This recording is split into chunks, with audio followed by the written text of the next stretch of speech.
कैसे हैं आप सब लोग। Welcome to my channel education with Gaurav. मेरे इस चैनल पर एक बार फिर से आप सभी का स्वागत है। तो फ्रेंड्स, मैं इस वीडियो के अंदर जो है आपके लिए लेके आया हूँ प्रैक्टिस सेट नंबर 12। इससे पहले जो है हम 11 प्रैक्टिस सेट जो है वो डिस्कस कर चुके हैं, और अगर आप लोगों ने वो वीडियोज़ नहीं देखी हैं तो आप जाके प्लेलिस्ट में चेक करिए और बाकी के जितने भी प्रैक्टिस सेट हमने डिस्कस किए हैं उनको देख लीजिए। उससे आपको टीचिंग एप्टीट्यूड के बारे में काफ़ी कुछ चीज़ें जानने को मिलेगी। ओके फ्रेंड्स, तो चलिए शुरू करते हैं। और शुरू करने से पहले मैं आपको बताना चाहता हूँ कि अगर आपको इसके जो टीचिंग एप्टीट्यूड है उसके नोट्स चाहिए तो आप लोग मुझसे कांटेक्ट कर सकते हैं इस व्हाट्सएप के नंबर के माध्यम से। तो वहाँ पर आपको मैं इन्फॉर्मेशन प्रोवाइड करा दूँगा, ठीक है। तो चलिए हम आज महत्वपूर्ण जो है क्वेश्चन जो है डिस्कस करने वाले हैं। तो आज मैं सुबह नहीं डाल पाया वीडियो किसी वजह से, लेकिन अभी मैंने वीडियो अपलोड कर रहा हूँ, तो आप लोग देख लीजिए। ओके, चलिए स्टार्ट करते हैं हम आज का सेशन। तो क्वेश्चन नंबर फर्स्ट है, परीक्षण जो है उसकी वैधता को प्रभावित करने वाले कारक कौन से हैं। तो फ्रेंड्स, इसमें ऑप्शन देखिए, आप लिखा हुआ है कार्यकारी विषय वस्तु और शिक्षण प्रक्रिया। दूसरा है परीक्षण संचालन और समंकन यानी कि आंकड़े से संबंधित कारक। तीसरा है छात्रों के उत्तरों से संबंधित कारक, और चौथा है समूह और मानदंड की प्रकृति। तो फ्रेंड्स, इसका जो राइट आंसर होगा वो होगा ऑप्शन डी। ये सारे ही जो ऑप्शन है वो परीक्षण की वैधता से को प्रभावित करते हैं, यानी वैधता, वैलिडिटी। मैंने बताया था ना कि परीक्षण जो होता है उसके अंदर दो चीज़ें बहुत इंपॉर्टेंट होती हैं, एक तो होती है वैलिडिटी और दूसरी रिलायबिलिटी, ठीक है। तो और जो वैलिडिटी होती है उसके लिए जो है इस प्रकार की जो है ये कारक सारे के सारे उसको इफेक्ट करते हैं। नेक्स्ट, आगे चलते हैं। आगे है मूल्यांकन आंकड़ों की अर्थपूर्ण व्याख्या के लिए विश्लेषण के मुख्य सोपान बताए गए, यानी कि क्या क्या जो है एनालिसिस के लिए जो है वो सोपान है वो बताने हमको। सोपान का मतलब होता है दोस्तों स्टेप्स। ओके, तो बताइए इसका जो सही क्रम क्या होगा। तो फ्रेंड्स, इसका जो राइट आंसर है वो है ऑप्शन बी, यानी कि यहाँ पर जो सबसे पहले हम क्या करेंगे, आंकड़ों को वर्गीकृत करेंगे और उनका सारणी बनाएंगे। उसके बाद जो समकों का सांख्यिकीय विश्लेषण, समकों यानी कि जो आंकड़े हैं वो या जो जो भी उसमें वेरिएबल्स आए हैं उनका सांख्यिकीय रूप से विश्लेषण करना। उसके बाद जो है वो होगा हमारा ग्राफिकीय विश्लेषण और निरूपण, और फिर होगा हमारा मानदंड और मानकों का इस्तेमाल, और लास्ट में जो है हमारे त्रुटियों का विश्लेषण होगा, क्योंकि जो भी कमियां होती उनका विश्लेषण तो लास्ट में ही किया जाता है। तो इस प्रकार से जो है ऑप्शन सी इसका बिल्कुल सही हो जाएगा, ठीक है। चलते हैं आगे। नेक्स्ट क्वेश्चन है हमारे पास, भारत में मनोवैज्ञानिक परीक्षणों का मापन किसने प्रारंभ किया था। तो फ्रेंड्स, ये जो क्वेश्चन है ये तो हम डिस्कस कर चुके हैं क्लास के अंदर। मैंने आपको बताया था कि मनोवैज्ञानिक जो टेस्ट होते हैं वो भारत के अंदर किसने बनाया था, ये मैं आपको बताया था परसों वाले लेक्चर के अंदर भी। तो फ्रेंड्स, इसका राइट आंसर मेरे ख्याल से आप लोगों ने दे दिया होगा। इसका आंसर है कौन, HC राइस, सॉरी। तो ये कहाँ थे, ये लाहौर, मैंने बताया था ना लाहौर महाविद्यालय के अंदर प्रोफेसर हुआ करते थे, और इन्होंने ही सबसे पहले भारत के अंदर जो है बुद्धि परीक्षण जो है शुरू किया, जिसको हिंदुस्तानी बिने साइमन परीक्षण के नाम से जाना गया। ओके, चलते हैं आगे। नेक्स्ट है विश्वसनीयता कम करने वाले कारक कौन कौन से हैं। मतलब किसी भी टेस्ट की जो विश्वसनीयता होती है या रिलायबिलिटी होती है उसको क्या क्या कारक ऐसे होते हैं जो कम करते हैं, तो हमें इसमें से बताने हैं वो कारक। समूह की एक रूपता, दूसरा होता है उत्तर का अनुमान लगाना, तीसरा होता है परीक्षण संचालन का निम्न वातावरण, चौथा होता है उचित कठिनाई स्तर वाले प्रश्न, और पांचवा होता है कम विभेदक शक्ति वाले प्रश्न। तो फ्रेंड्स, इसका जो राइट आंसर है वो ऑप्शन डी। ये सारे ही ऐसे पॉइंट्स हैं, फैक्टर हैं जो विश्वसनीयता को कम करते हैं। विश्वसनीयता मैंने बताया था कि क्या होता है, जब हम किसी प्रकार का जो टेस्ट है उसको बनाते हैं और वो अलग अलग हम देखते हैं कि उसके अंदर वस्तुनिष्ठता है कि नहीं है। पता चला कि कोई जो है वो मतलब समान परिस्थितियों के अंदर वो समान रिजल्ट्स दे रहे हैं कि नहीं दे रहे हैं। ऐसा ना हो कि किसी पर्टिकुलर चेक, जब कोई उसको चेक कर रहा है तो उसका कुछ और रिजल्ट है, कोई और चेक कर रहा है तो उसको कुछ और रिजल्ट है। तो इस प्रकार से जो है उसकी विश्वसनीयता में उस जो है उस पर सवाल खड़े हो जाते हैं। तो यहाँ पर ये सारे जो फैक्टर होते हैं ये विश्वसनीयता को प्रभावित करते हैं। चलते हैं आगे। आगे नेक्स्ट क्वेश्चन है हमारे पास, यदि मापन के सारे यंत्र तथा साधन विश्व से समाप्त कर दिए जाएं तो आधुनिक जो सभ्यता है वो बालू के ढेर की तरह ढह जाएगी। तो बताइए ये कथन किसका था? तो ये काफ़ी इंपॉर्टेंट कथन है, ये हमने क्लास के अंदर डिस्कस किया था। और ये जो कथन है ये किसका है? रॉस का कथन है। ओके, चलते हैं आगे। नेक्स्ट है हमारे पास, कौन सा युग्म सुमेलित है? परिवार में बच्चों की लंबाई सतत चर है, या भार व लंबाई सतत चर है, शिक्षा शास्त्र असतत चर है, और निकटस्थ संख्याओं का प्रयोग असतत चर है। तो बताइए सही सुमेलित कौन सा होगा? तो फ्रेंड्स इसका जो राइट आंसर होगा वो होगा भार व लंबाई सतत चर है। तो मैंने आपको बताया था ना कि कल जो चर हैं वो दो प्रकार के, अगेन की सतत और असतत। तो यहाँ पर जो भार और लंबाई हैं ये एग्जैक्ट जो है वो, अगर ये दो अंकों के बीच में जो लगातार जो है मापी जा सकती है उसको हम सतत कहते हैं। जैसे कि 50 और अगर 51 के बीच में भी अगर कोई चीज़ मापी जा सकती है तो वो सतत चर कहलाएंगे। भार जो है वो 51.5 भी हो सकता है, 51.2 भी हो सकता है, लंबाई भी इस प्रकार से हो सकती है। लेकिन जो इस प्रकार से नहीं मापी जा सकती, जैसे परिवार में बच्चों की संख्या क्या होगी, हमेशा ये तो 5 होगी या तो 6 होगी, 5.5 नहीं हो सकती। तो ये मैंने आपको बता दिया था वीडियो के अंदर, जो कि हमने डिस्कस की है जस्ट इससे पहले। आगे चलते हैं। भारत की जो जनसंख्या है वो 84 करोड़ 39 लाख 30 हज़ार थी, जिसे 84 करोड़ कहना होगा। अगर हम इसको मोटा मोटा 84 करोड़ कहें तो इसका क्या मतलब होगा? गुणात्मक चर, सतत चर, अल्पित समक, या इनमें से कोई। तो फ्रेंड्स इसका जो राइट आंसर होगा वो होगा अल्पित समक, यानी कि हम उसको अल्पित सम अंक के रूप में लिख रहे हैं, कम करके और एक सम संख्या के रूप में, सम अंक के रूप में लिख रहे हैं। चलते हैं आगे। नेक्स्ट है, कौन सा युग्म सुमेलित नहीं है? समाज मिति समूहगत विशेषताओं का मापन है, समाज मिति मैट्रिक्स सारणी की प्रस्तुतिकरण है, समाज मिति गुणांक समूह की सामूहिक सामाजिक स्थिति का अंक में प्रकटीकरण है, और डी है सोशियोग्राम चित्र का प्रयोग वर्जित है। तो बताइए इसका सही उत्तर क्या होगा? तो यहाँ पर ये कह रहा है सुमेलित नहीं है, तो आपको पता है कि जो समाज मिति है उसके अंदर तो हम सोशियोग्राम जो चित्र हैं उसका प्रयोग करते हैं, तो इसका मतलब ये ऑप्शन डी गलत हो जाएगा। आप लोग समाज मिति वाला वीडियो जो है वो देख लीजिए, आपको पता लग जाएगा। ओके, आगे चलते हैं। नेक्स्ट है, आपूर्ति प्रकार का परीक्षण तैयार करने के लिए उपयुक्त प्रश्न होंगे। आपूर्ति प्रकार यानी कि फिल इन द ब्लैंक्स वाले, तो उसमें उस प्रकार के जो क्वेश्चन हमें तैयार करने तो उसके लिए सबसे जो उपयुक्त प्रश्न इनमें से कौन से होंगे? बहुविकल्पीय, तुल्यात्मक, वर्गीकरण, या पूरक प्रश्न। तो बताइए, आई होप आप लोगों ने सही आंसर कर दिया होगा। इसका जो सही उत्तर होगा दोस्तों वो होगा पूरक प्रश्न। जो पूरक प्रश्न होंगे उन्हीं को हम क्या इस प्रकार से जो है तैयार कर सकते हैं। ओके, चलते हैं आगे। नेक्स्ट है हमारे पास, निम्न में से कौन सा प्रक्षेपित उपकरण नहीं है, यानी कि प्रोजेक्शन के लिए इस्तेमाल होने वाला टूल नहीं है? पहला है फोटोग्राफ, दूसरा है फ्लैश कार्ड, तीसरा है स्लाइड, और चौथा है कठपुतली। तो ये तो सब लोग इसका आंसर कर दिया होगा अब तक। जो इसका राइट आंसर है फ्रेंड्स वो होगा ऑप्शन डी। यहाँ पर जो है वो कठपुतली, इसका आप सब जानते हैं कि बाकी के जो उपकरण हैं वो प्रोजेक्शन के लिए यूज़ किए जाते हैं। चलते हैं आगे। नेक्स्ट है, मापन के स्तर के विषय में क्या सही है? तो हमें बताना है कि मापन का जो स्तर है उसके मैंने 3 स्तर बताए थे ना आपको, अलग अलग स्तर। तो 3 के 4 स्तर बताए थे, तो उसमें हमें बताना है कि क्या सही है। मापन की प्रक्रिया को उसके विशेषताओं तो यथार्था प्रकार, प्रयुक्त इकाइयाँ, चरणों की प्रकृति, परिणामों की प्रकृति आदि के आधार पर कुछ क्रमबद्ध प्रकारों में बांटा जा सकता है। और दूसरा है, मापन की प्रकृति, परिशुद्धता व प्रयुक्त प्रवृत्ति के आधार पर इन चारों स्तरों पर किए गए मापन से प्राप्त परिणामों की प्रकृति परस्पर भिन्न होती है। तो आपको बताना है इसका राइट आंसर क्या होगा।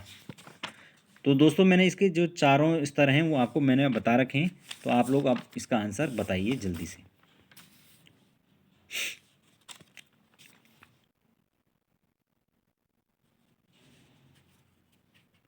तो फ्रेंड्स इसका जो राइट आंसर होगा वो होगा ऑप्शन सी, यानी कि इसमें दोनों ही स्टेटमेंट बिल्कुल सही है। मैंने आपको बताया था ना कि जो है 4 लेवल पर जो है इसका जो मापन है वो किया जाता है। कौन सा था? पहला पहला जो स्तर था वो हमारा था मापन का, वो था नाम मात्र का स्तर। ओके, नाम मात्र यानी ये सबसे ऊपरी लेवल था। और दूसरा था क्रमित स्तर, तीसरा था आंतरिक स्तर, और चौथा था अनुपातिक स्तर। इस प्रकार से मैंने 4 अलग अलग स्तर बताए थे। तो जो पहला जो इवेल्युएशन वाला वीडियो है आप जाके वो देख लीजिए, तो आपको वो चीज़ समझ में आ जाएगी। ठीक है, चाहे तो मैं इसका एक लिंक भी जो है वो डिस्क्रिप्शन में डाल दूंगा, ताकि आप लोग उस वीडियो को जाके देखें, आपको अगर कोई कन्फ्यूज़न हो रही है। चलते हैं आगे। तो ये इसका जो राइट आंसर है वो है ऑप्शन सी। ओके, चलते हैं आगे। नेक्स्ट है, आगे देखो वही चीज़ आ गई, क्रमित जो मापन है उसके विषय में। यह नामित मापन से कुछ अधिक परिमार्जित होता है। दूसरा, इस मापन में व्यक्तियों व वस्तुओं को उनके किसी गुण की मात्रा के आधार पर कुछ ऐसे वर्गों में विभाजित कर दिया जाता है। और तीसरा है, इन वर्गों में से प्रत्येक को कोई नाम, शब्द, अक्षर या प्रतीक प्रदान किए जाते हैं। तो बताइए इसका राइट आंसर क्या होगा? बताइए फ्रेंड्स, इसका राइट आंसर क्या होगा? तो ये सारे ही जो हैं हमारे नाम मात्र के या सॉरी क्रमित स्तर के विषय में बिल्कुल सही है। जो क्रमित स्तर है दोस्तों वो दूसरे नंबर का स्तर था, जो कि जो नाम मात्र वाला स्तर है उससे थोड़ा कम परिमार्जित स्तर था। तो यहाँ पर मैंने बताया था कि आप 2 प्रकार से गुणों को विभाजित कर सकते हैं। जैसे कि अगर कोई जो निवास स्थान के हिसाब से हम बांटते हैं कि भाई ये लोग शहरी हैं या ग्रामीण हैं, या लिंग भेद के हिसाब से हम बोलते हैं ये लड़कियां हैं ये लड़के हैं, या हम संकायों के हिसाब से बांट देते हैं आर्ट साइंस, इस प्रकार से। तो ये क्रमित मापन के अंतर्गत आता है। ओके, सॉरी, ये क्रमित मापन के अंदर नहीं आता, ये आपका नाम मात्र स्तर के अंदर आता है। और क्रमित मापन के अंतर्गत आएगा कि जब हम क्रम से जो है किसी चीज़ों को बांट देते हैं। जैसे कि अगर हम छात्रों की योग्यता के अनुसार उनको कह देते हैं कि कोई श्रेष्ठ है या कोई छात्र औसत है, एवरेज है या बिलो एवरेज है, तो ये हमने उनका क्रम जो है वो डिसाइड कर दिया, तो वो क्रमित मापन होता है। ओके, तो थोड़ा इसमें कुछ कन्फ्यूज़न थी। खैर ये लोग आप समझ गए हैं कि इसके जो चारों स्टेटमेंट बिल्कुल सही हैं, तीनों स्टेटमेंट बिल्कुल ठीक हैं। चलते हैं आगे। नेक्स्ट है अंतरिक्ष, अंतरिक्ष नहीं होगा ये, आंतरिक मापन के संदर्भ में निम्नलिखित कथनों पर विचार करें। यह नामित व क्रमित जो मापन है उससे अधिक परिमार्जित नहीं होता है। और दूसरा, यह मापन वास्तव में आंतरिक मापन गुण की मात्रा या परिमाण पर आधारित होता है। यहाँ पर ये गलत है। यह मापन जो या आंतरिक मापन होना चाहिए इसका नाम, ये गुण या परिमाण पर निर्भर आधारित होता है। तो आपको बताना है इसमें से कौन सा सही है।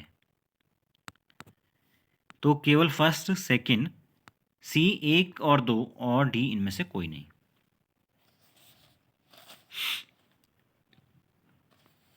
तो फ्रेंड्स इसका जो ओनली उत्तर दूसरा सही है, क्योंकि पहले वाले में वो कह रहा है कि नामित व क्रमित मापन से अधिक परिमार्जित नहीं होता है, जबकि होता है ये, क्योंकि ये तीसरे स्तर पे होता है। क्योंकि पहला जो है नामित स्तर मैंने बताया था, दूसरा आपका आपका नाम मात्र का स्तर, फिर क्रमित, फिर आंतरिक और फिर आनुपातिक स्तर। तो इस तरीके से ये तीसरे नंबर पे है, तो इसलिए ये यहाँ पर नहीं बोल रहा है, तो इसलिए ये गलत हो गया। बाकी सेकंड में वो कह रहा है कि यह मापन वास्तव में आंतरिक गुणों की मात्रा या परिमाण पर निर्भर करता है। तो हाँ, ये सही बात है कि ये क्या करता है, जो गुण है, जो गुणों की जो मात्रा है या क्वांटिटी को डिपेंड करता है। यानी कि ये सीधे सीधे जो है वो क्वांटिटी, जैसे कि कितने अंक आए हैं, 100 में से कितने नंबर लेके आए हैं, उसको सीधे सीधे कैलकुलेट करने पर बात करता है ना। तो उसी के आधार पर मूल्यांकन करता है, तो उसको हम आपका आंतरिक मूल्यांकन कहते हैं। चलिए आगे चलते हैं। नेक्स्ट है, एक अच्छे परीक्षण की क्या विशेषताएं होती। तो पहला है, परीक्षण की विश्वसनीयता ज्ञान इस तथ्य को प्रकट करती है कि उसमें चर त्रुटि कैसी है। और दूसरा है, यदि छात्रों को प्राप्तांक विभिन्न अवसरों पर जोड़े जाएं तो यह परीक्षा विश्वसनीय मानी जाएगी। तो बताइए इसका राइट आंसर क्या होगा। तो फ्रेंड्स इसका जो है वो दोनों ही विशेषताएं ये विश्वसनीयता के अंदर आती हैं, है ना। अच्छे परीक्षण की क्या विशेषता होती है कि वो विश्वसनीय होना चाहिए। तो पहली में तो वो यही कह रहा है कि परीक्षण की उसमें चर त्रुटि कैसी है, यानी कि जो है वो वेरिएबल्स हैं उनमें किसी भी प्रकार की त्रुटि नहीं होनी चाहिए, तो ये तो होगा ही। और दूसरा जो है वो विभिन्न अवसरों पर जब उसके नंबर जोड़े जा रहे हैं तो परीक्षा का जो प्राप्तांक है वो समान रह रहा है ना। छात्रों के प्राप्तांक विभिन्न अवसरों पर जोड़ने पर एक जैसे रहेंगे तो परीक्षण क्या माना जाएगा, विश्वसनीय माना जाता है। तो ये उसकी डेफिनेशन के अंदर भी आता है, तो इसलिए ये दोनों ही इसमें सही हो जाते हैं। चलते हैं आगे।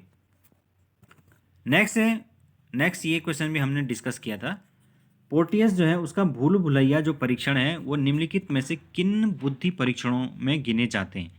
तो पहला है अवाचिक समूह बुद्धि परीक्षण, दूसरा है अवाचिक व्यक्ति बुद्धि परीक्षण, तीसरा है वाचिक समूह बुद्धि परीक्षण और चौथा है वाचिक व्यक्ति बुद्धि परीक्षण। ओके, तो बताइए इसका राइट आंसर क्या होगा। तो फ्रेंड्स इसका जो राइट आंसर होगा वो ऑप्शन सी वाचिक समूह बुद्धि परीक्षण है ये, है ना, ग्रुप टेस्ट है। चलते हैं आगे। नेक्स्ट, मानक विचलन का मान हमेशा धनात्मक होता है क्योंकि पहला है यह धनात्मक अंकों का वर्गमूल है। ये तो जो है क्वेश्चन मैथ्स का है, ये इसके अंदर पता नहीं क्यों डाल दिया गया। इसका जो राइट आंसर है यह धनात्मक अंकों का वर्गमूल है, राइट आंसर। नेक्स्ट है हमारे पास बहुलक और माध्यिका किस प्रकार की सांख्यिकी माध्य है। तो इसका उत्तर पहला है स्थिति संबंधित माध्य, दूसरा है गणितीय माध्य, तीसरा है व्यापारिक माध्य और इनमें से कोई नहीं। तो हम सब जानते हैं कि जो बहुलक और माध्यिका हैं वो किस प्रकार के माध्य हैं, वो गणितीय माध्य होते हैं। ओके, क्या होते हैं बहुलक और माध्य। माध्यिका क्या होती है, माध्यिका का मतलब होता है कि किसी कोई जो आंकड़े हैं उनके मध्य वाली चीज़ है ना। और जैसे उसको निकालते कैसे, नंबर ऑफ कितने नंबर ऑफ ऑब्जर्वेशन है, number of observation upon total number of जो उनकी संख्या है। जैसे कि किसी ऑब्जर्वेशन के अंदर 10 आंकड़े लिए गए तो उन सारे आंकड़ों को अगर हम जोड़ दें और उनको नंबर ऑफ कितने आंकड़े थे, 10 आंकड़े थे, उनसे डिवाइड कर दें तो वो हमारी माध्यिका निकल जाती है। और बहुलक क्या क्या होता है कि अगर हमने बहुत सारे ऑब्जर्वेशन लिए हैं, 10 ऑब्जर्वेशन लिए, तो उनमें जो है वो सबसे ज़्यादा बार कौन सा आया है, किसकी जो है वो बहुलता है, तो वो बहुलक कहलाता है। ठीक है, तो ये खैर मैथ्स की बात थी। आगे चलते हैं। सामाजिक संबंधों, समायोजन व अंतःक्रिया के मापन में काम आने वाली तकनीक है। तो पहला है प्रक्षेपीय, दूसरा है समाजमिति, तीसरा परीक्षण और चौथा है अवलोकन। तो मेरे ख्याल से ये सब आंसर दे देंगे इसका। इसके जो सही आंसर होगा वो होगा ऑप्शन बी, समाजमिति या सोशियोमेट्रिक टेक्निक। मैंने बताया था ना कि जो सामाजिक संबंध है उन और लोगों के साथ अंतःक्रिया जो है उसको मापन करने के लिए इस प्रकार की टेक्निक को यूज किया जाता है। नेक्स्ट है सबसे कम जो परिमार्जित स्तर है या और सबसे अधिक जो परिमार्जित स्तर वो कौन सा है। तो ये मैंने आपको मापन या मैपिंग में अंदर बताया कि जो सबसे जो अच्छा परिमार्जित स्तर होता है वो नामित वाला होता है और सबसे कम अनुपातिक होता है। ओके, तो यहाँ पर ये ऑप्शन ए इसके लिए फर्स्ट हो जाएगा। आगे चलते हैं। नेक्स्ट, मापन क्रिया के सोपानों को क्रमबद्ध कीजिए, कि यहाँ पर हमें बताना है स्टेप वाइज कि कौन पहले आएगा। तो बताइए इसका राइट आंसर क्या होगा।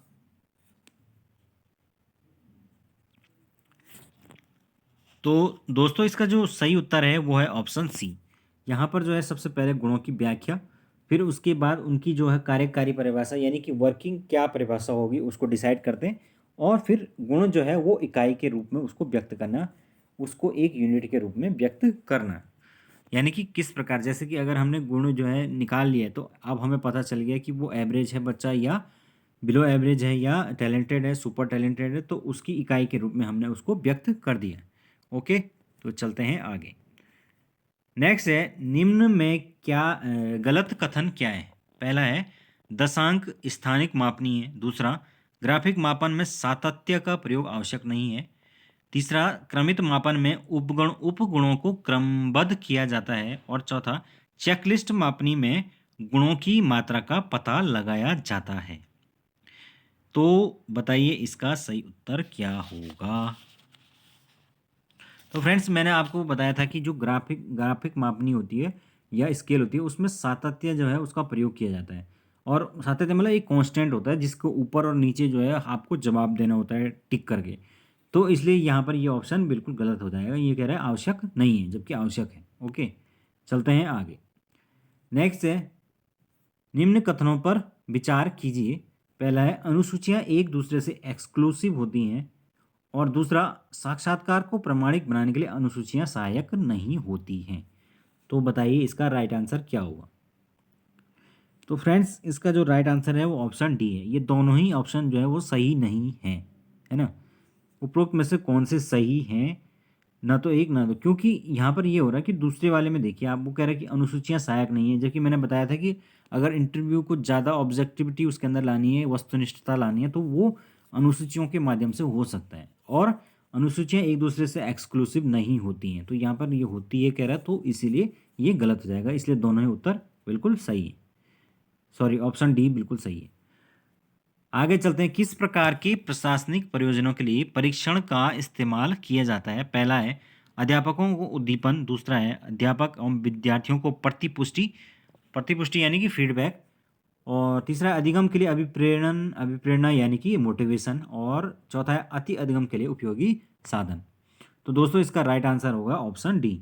ये सारे के सारे जो हैं वो प्रशासनिक प्रयोजन यानी कि एडमिनिस्ट्रेशन जो प्रयोजन होते हैं,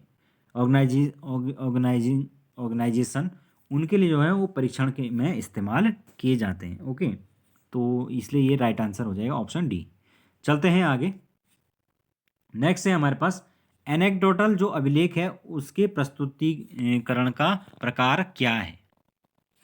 तो पहला है आत्मनिष्ठ, दूसरा है वस्तुनिष्ठ, तीसरा है अध्यापक का सक्रिय हस्तक्षेप, और चौथा है उपरोक्त में से कोई नहीं। तो एनेक्डोटल जो अभिलेख है दोस्तों, इसके बारे में मैंने आपको बताया था। ओके, एनेक्डोटल जो अभिलेख है उसके बारे में जब मैंने आपको बताया था, तो मैंने बताया था कि जो एनेक्डोटल अभिलेख होता है इसमें क्या होता है, अध्यापक किसी जो बच्चा है या स्टूडेंट उसके व्यक्तिगत जीवन की किसी घटना के बारे में कोई वस्तुनिष्ठ जो है वो टिप्पणी करता है या उसको नोट करता है, तो ये एक प्रकार का वस्तुनिष्ठ प्रस्तुतिकरण होता है। ओके, तो ऑप्शन बी बिल्कुल सही है। आत्मनिष्ठ क्या होता है? आत्मनिष्ठ का मतलब होता है कि जहाँ पर उस प्रकार से जैसे जैसे निबंधात्मक प्रश्न होते हैं उसके अंदर जो है वो इस व्यक्ति का जो अभिवृत्ति परीक्षण होता है, क्योंकि वहाँ पर एक एक चीज़ जो है वो अपने विचारों की अभिव्यक्ति के माध्यम से प्रस्तुत करता है, ठीक है, जबकि वस्तुनिष्ठ में इस प्रकार से नहीं होता है। तो ये एनेक्डोटल अभिलेख को आपको याद रखना है कि ये एक वस्तुनिष्ठ प्रस्तुतिकरण है। आगे चलते हैं। प्रश्नावली के संबंध में क्या सत्य है? तो पहला है मिश्रित प्रश्नावली से मुक्त प्रश्नावली एवं प्रतिबंधित प्रश्नावली शामिल नहीं है। दूसरा है प्रतिबंधित प्रश्नावली में विचारानुसार उत्तर दिया जाता है। तीसरा है मुक्त प्रश्नावली में किसी एक उत्तर का चयन करना होता है, और चौथा है ऑप्शन डी कोई नहीं। तो फ्रेंड्स इसमें जो है ऑप्शन डी जो है वो बिल्कुल सही है, क्योंकि जो है यहाँ पर ये बात कर रहा है कि जो मिश्रित प्रश्नावली है उसमें मुक्त प्रश्नावली एवं प्रतिबंधित प्रश्नावली शामिल नहीं है, बल्कि ये गलत है, यानी कि दोनों की दोनों चीज़ें उसमें शामिल है। मुक्त प्रश्नावली का मतलब क्या होता है कि जो ओपन आंसर वाले क्वेश्चन हैं तो उसमें आप फ्रीली जो है वो उत्तर देने के लिए मुक्त होते हैं, फ्री होते हैं। और प्रतिबंधित वाले में जैसे कि अगर आपको दे दिया जाए कि 4 ऑप्शन दे दिए गए और उसके अंदर आपको बताना है, तो वहाँ पर आप क्या है, रिस्ट्रिक्टेड हैं, उन्हीं में से आप कोई एक उत्तर देंगे, तो उस प्रकार के होते हैं प्रतिबंधित प्रश्नावली। अब दूसरे में वो कह रहा है कि प्रतिबंधित प्रश्नावली में विचारानुसार जो है उत्तर दिया जाएगा। आप विचारानुसार नहीं दे सकते क्योंकि वो प्रतिबंधित है, वहाँ पर तो आपको जो ऑप्शन है उसी के अकॉर्डिंग आंसर देना होगा। और जो मुक्त प्रश्नावली है वहाँ पर उत्तर का चयन नहीं करना होता है, बल्कि वहाँ पर अपने आप को एक्सप्रेस करना होता है, तो इसलिए इसमें से कोई भी सही नहीं होगा। ओके, चलते हैं आगे। आगे है सुमेलित कीजिए, तो आपको लिस्ट 1 को लिस्ट 2 से सुमेलित करना है। तो फ्रेंड्स इसका जो राइट आंसर है वो ऑप्शन सी है। ये अपने आप में सारे के सारे क्या हैं, सुमेलित ऑलरेडी हैं। लीजे क्रानबेरग ये उच्च सीमा तक मापन ना, इन्होंने कॉन्सेप्ट दिया था। जी ब्राउन वैधता के सत्य प्रसरण पे है। फ्रीमैन चर्स रूपी मापदंड दिए थे, और गुलिक्सन इन्होंने सह संबंध का सिद्धांत दिया था। चलते हैं आगे। आगे है नेक्स्ट हमारे पास, इसमें भी मैच द फॉलोइंग है, सूची 1 को सूची 2 से आपको मैच करना है। तो फ्रेंड इसका जो राइट आंसर है वो ऑप्शन ए। यहाँ पर भी जो है सारे के सारे जो है ऑप्शन ऑलरेडी मैच कर दिए गए हैं। ओके, तो आप लोग इनको देख लीजिए। चलते हैं आगे। नेक्स्ट है निबंधात्मक परीक्षण के संबंध में कहा जाता है कि अध्यापक छात्रों के बारे में जो धारणा रखते हैं उनके अनुसार ही उन्हें अंक प्रदान करते हैं। तो ये जो प्रवृत्ति है ये किस प्रकार की प्रवृत्ति है, किस प्रकार का प्रभाव है? तो पहला है कैरी ओवर प्रभाव, दूसरा है हेलो प्रभाव, और तीसरा है विश्वसनीयता, और चौथा होता है इनमें से कोई नहीं। तो फ्रेंड्स इसका जो राइट आंसर होता है वो होता है ऑप्शन बी, हेलो हेलो प्रभाव। तो जो हेलो इफेक्ट होता है वो क्या होता है, हेलो इफेक्ट जो है आप लोग ने कभी सुना होगा इसके बारे में। तो हेलो जो प्रभाव होता है इसमें क्या होता है, व्यक्ति किसी घटना के बारे में या किसी चित्र के या किसी व्यक्ति के या किसी भी चीज़ के बारे में जो है वो पूर्वाग्रहों से ग्रसित होता है, यानी कि प्रेजुडाइज होता है। तो वहाँ पर क्या होता है, जैसे कि आप अगर किसी को देखते हैं और आप उसके बारे में उसके कपड़ों के, चाहे वो कोई लड़का है या लड़की है कुछ भी है, आप उसके शकल सूरत देखकर या उसके कपड़ों को देखकर उसके बारे में कोई क्या बना लेते हैं, अपनी एक राय कायम करते हैं। तो ये इसका मतलब कि आप अब उससे जब बात करेंगे तो आप क्या होंगे, पूर्वाग्रहों से ग्रसित होंगे या प्रिजुडाइज उसके बारे में होंगे, जिसको कहते हैं जज करना। तो उसी को जो है हेलो इफेक्ट कहा जाता है। तो यहाँ पर जब टीचर जो है लॉन्ग आंसरों को चेक करता है और वो क्लास टीचर है तो वो क्या करता है, बच्चे का कई जो बार जो है वो प्रिजुडाइज हो जाता है, और वो अगर कोई वैसा बच्चा है जिसको वो पसंद नहीं करता है तो उसको वो उसके तरफ जो है थोड़ा अनबायस्ड नहीं रह पाता है। ओके, तो आपको ये हेलो इफेक्ट अपने अंदर नहीं लाना है। चलिए आगे चलते हैं। नेक्स्ट है हमारे पास, कौन सा निबंधात्मक प्रकार का प्रश्न नहीं है। तो पहला है व्याख्यात्मक, दूसरा है विवेचनात्मक, तीसरा आलोचनात्मक और चौथा है सरल प्रत्यास्मरण। तो बताइए इसका राइट आंसर क्या होगा। तो फ्रेंड्स इसका जो राइट आंसर हो जाएगा वो होगा ऑप्शन सी, सॉरी डी। पर सरल प्रत्यास्मरण जो है वो निबंधात्मक प्रकार का नहीं है, बाकी सारे के सारे जो हैं वो निबंधात्मक प्रकार के होते हैं। जैसे कि इसमें अलग अलग टाइप के क्वेश्चन होते हैं जो आपके, इनको आत्मनिष्ठ क्वेश्चन जो मैंने अभी बताया था कि वो भी कहते हैं। जैसे यूपीएससी जो मेंस होता है उसमें इस प्रकार के क्वेश्चन पूछे जाते हैं, जिसमें आपको आपका आलोचनात्मक मूल्यांकन करने के लिए कहा जाता है, विश्लेषण करने के लिए आलोचनात्मक विश्लेषण, विवरण करने के लिए कमेंट करने के लिए कहा जाता है, विवेचनात्मक तरीके से, व्याख्यात्मक तरीके से, कई प्रकार से जो है वो प्रश्न पूछे जाते हैं। तो वो सारे के सारे एक्सप्रेशन करने वाले और निबंधात्मक प्रश्न होते हैं। चलते हैं आगे। यदि कोई परीक्षण मापन के उद्देश्यों को पूर्ण करता है तो वह परीक्षण कौन सी विशेषता रखता है। पहला है संतुलित, विश्वसनीयता, न्यायमुक्ता या वैधता। तो दोस्तों इसके बारे में आपको कई बार बता चुका हूँ कि जो है इसका जो राइट आंसर होगा वो होगा वैधता। दो चीज़ें मैंने बताई थी, वैलिडिटी और रिलायबिलिटी। तो अगर परीक्षण जो है अपने उद्देश्यों को पूर्ण करता है तो उसको क्या कहेंगे हम, वो एक वैलिड टेस्ट माना जाता है। ओके, चलते हैं आगे।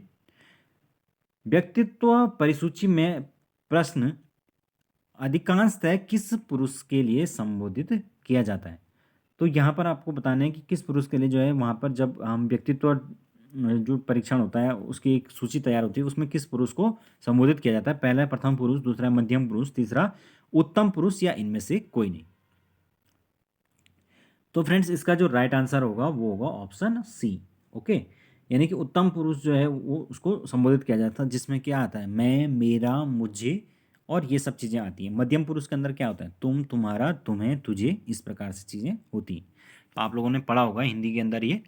ठीक है, तो फ्रेंड्स ये थे हमारे आज के 31 क्वेश्चंस। तो आई होप आप लोगों को ये क्वेश्चन जो हैं इनको करने के बाद काफ़ी कुछ पता चला होगा कि किस प्रकार से जो है वो मापन व मूल्यांकन के अंदर क्वेश्चंस पूछे जाएंगे। ओके, तो चलिए अभी के लिए इतना काफ़ी है। थैंक यू सो मच दोस्तों। और अगर आप लोगों को नोट्स वगैरह चाहिए तो आप लोग मुझसे संपर्क कर सकते हैं। और चलिए ठीक है, गुड नाइट, थैंक्स।